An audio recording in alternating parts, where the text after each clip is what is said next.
ప్రతిపక్ష పార్టీకి సంబంధించిన పోలింగ్ ఏజెంట్లను లోనికి రానివ్వకుండా, అదేవిధంగా నిజమైన ఓటర్లను లోనికి రానివ్వకుండా చేసుకున్న దాన్ని పోలింగ్ అంటారా, ఓటింగ్ అంటారా, దీన్ని ఎలక్షన్ అంటారా? సో దీన్ని ఎలక్షన్ అంటారా లేదా అనే విషయాన్ని నేను మీ విజ్ఞతకే వదిలేస్తా అన్నా. నిజంగా ఇది అనైతికమైన ఎలక్షను. నిజంగా ఇది ఒక ఫార్స్, అబ్సల్యూట్ ఫార్స్ ఇది ఈ ఎలక్షన్ అనేది. సో నేను వైసీపీ కార్యకర్తలందరినీ నేను మనవి చేస్తా ఉన్నా, ఎవ్వరూ నిరుత్సాహపడాల్సిన అవసరం లేదు, ఎవ్వరూ బాధపడాల్సిన అవసరం లేదు.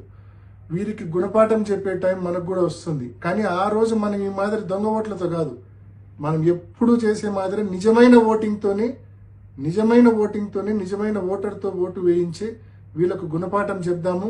తప్పకుండా ఆ రోజులు దగ్గరలోనే ఉన్నాయి. ఎవ్వరు నిరుత్సాహపడద్దండి, ఎవ్వరు బాధపడద్దండి.